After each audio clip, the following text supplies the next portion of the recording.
Fakir Mohan Nag, respected Dr. Sandeep Sancheti ji, uh, and uh, very respected Om Thanvi ji, uh, my friend Professor Upendra Padi ji, uh, and I also see other friends like Professor Sudhir Gawane here, and so many others, Devavani, Sunayan, Amrita. If I start taking the names, it will take away all the 10 minutes that you have given me. Always a pleasure to be back at the National Media Conclave. I have mentioned time and again that over the years, National Media Conclave has emerged as the most credible platform for media educators from across the country. I term it as a Mahakumbh of media educators. And this time of the year, all roads lead to the beautiful smart city of Bhubaneswar. And it's like a homecoming. And I must give full credit to Professor Upendra Padi and his team for his consistency in maintaining the quality of this event. That is most important because today also we are talking about quality. And I wish to, because time is, there's a paucity of time, let me come to the subject straight away. Is that, I think that media is at what we call an inflection point. We are at the crossroads today. Today also happens to be World Television Day. And interestingly, today the debate in the country is about, what was the role of television during this entire farmer agitation. Earlier we had talked about the role of television, role of media during the, following the unfortunate demise of Sushant Singh Rajput. You look at the deliberations over the last 1 year about media, and this, and then followed by that, you had that entire story of Aryan Khan and other stories. So, what is important is that, but is it for the first time that this is happening? No. This has been happening for a long time. We have been talking about the trivialization of the media. We have been talking about the superficiality of the media. We have been talking about trial by media for a long time. We have been talking about, how right from the outset, if you remember, how media gave prime time importance to the ghost stories, to the Rakhi Sawants and Mallika Sherawats of the day. And the entire focus has always been on sensationalization over the years. And this is having its impact on media education also, because often when our students go to the industry, they are first of all told to unlearn whatever they have learned at the media school, and to learn afresh. So what are they going to learn? Is it sans media ethics? Is it sans, the understanding of the, basics of media, including accuracy, objectivity, and truth? Is there a dichotomy, a disconnect between industry and academia? And what needs to be done? Because can we teach the same thing what is happening in industry? Can we teach it in our classrooms? Or can there be a middle path connecting the newsroom and the classroom? This is something which we need to talk about, so that when my students go there, they also feel that some of those things that we taught them are relevant, even in the newsroom, which today they don't find, unfortunately. This is very important. The focus on development journalism, where has it gone? The focus on, and if you look at the entire, sequence of debates in this country, it is primarily because of one reason. You can give all kinds of experiences, political, ideological explanations.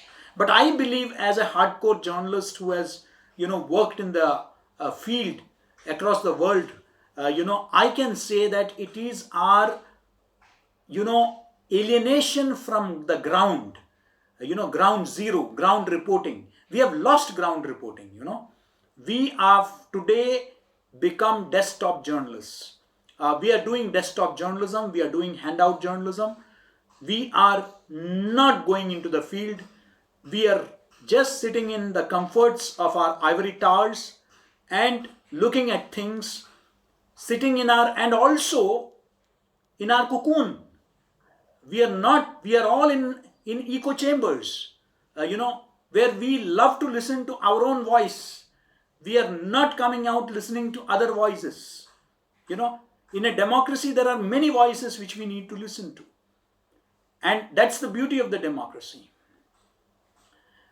If the agitation is one aspect of the democracy, the very fact that the government of the day, decided for whatever, you can analyze all kinds of things, this is the reason, that is the reason.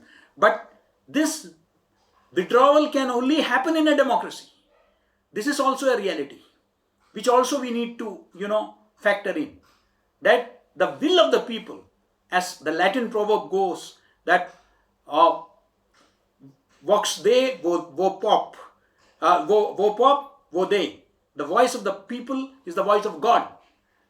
So a democracy is of the people, for the people, by the people. Does the media reflect that? Do they reflect popular concerns, popular aspirations, popular grievances? Do they represent that? And that is where I think that the media education will have to go beyond the theoretical aspects and also look at the ground zero.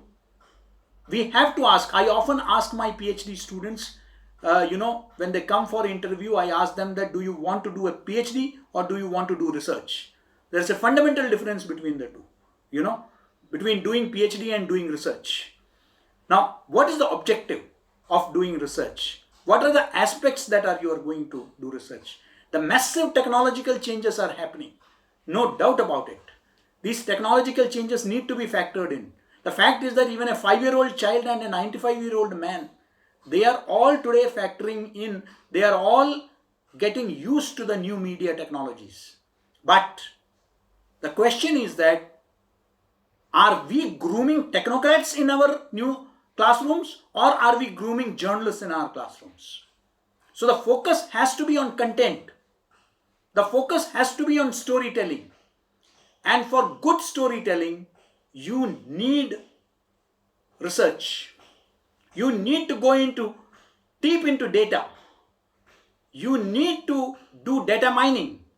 You need to dig deep. You need to do investigative stories. You need to hit the ground to find out what is happening. It's not that everything is bad in media. I can tell you, I'm a member of so many award juries of whether it is the Ladli Awards media jury or is it the Ramnath Goenka Award jury. I have seen real stories happening, but unfortunately, we tend to look at only the so-called mainstream media. Whereas a lot of good journalism is happening in the language media. A lot of good journalism is happening in the states, in the districts. A lot of good journalism is happening online also. We really need to see those stories. I've seen so many stories in the last few years, where they have been doing real ground research. And I think that's what our media education should also reflect. I need to know, I think that as a journalism student, I need to be aware, because today the entire focus is on technology, on handling of the camera. I think that it is imperative that my student is equally aware of the Constitution of India, of the right to information, about the media ethics, about the media laws, the laws of libel and defamation, the laws of contempt. My student should be aware of it. What is required? Last point, because time is less. I'm looking at the clock simultaneously. What is required is that, there is no benchmarking of media education today. We are celebrating 100 years of media education in the country. But is there a benchmarking? Is there a standardization? I am not talking about or advocating uniformity. It cannot happen in a diverse country like ours. But what is required is, some kind of a standardization where we need to say that at least these things should be taught. Beyond that, you can teach whatever. You see, when I was Director General at IIMC, I gave a major push to language journalism. I started Marathi journalism from my Maharashtra campus, Malayalam journalism from my Kerala campus, upgraded Urdu to a full-fledged diploma program. But there were variations. We talked about the history of Marathi journalism, the history of Malayalam journalism, the history of Urdu journalism. We talked about, the icons of these disciplines. But we also taught them about the Constitution of India. We also taught everybody about that was common to all. So there has to be a standardization in curriculum, a standardization in basic structures. Only that would enable that. There are so many teaching shops today. Today you have a National Media Commission which decides on giving license to medical colleges. You have a Bar Council of India which decides on licenses to, law colleges. There is a Dental Council of India which talks about licenses to dental colleges. But today anybody and everybody can start a teaching shop anywhere in the country for media. Should we allow that for an important thing like aspect of our lives, the fourth pillar of democracy, like media? I think that this is high time we need to ponder over these issues as we celebrate 100 years of media. I would like to I also see Professor Meera Desai, a very good afternoon to her also. And thank you so much for, patiently listening to me. And I look forward to listening to the other stalwarts. Thank you so much.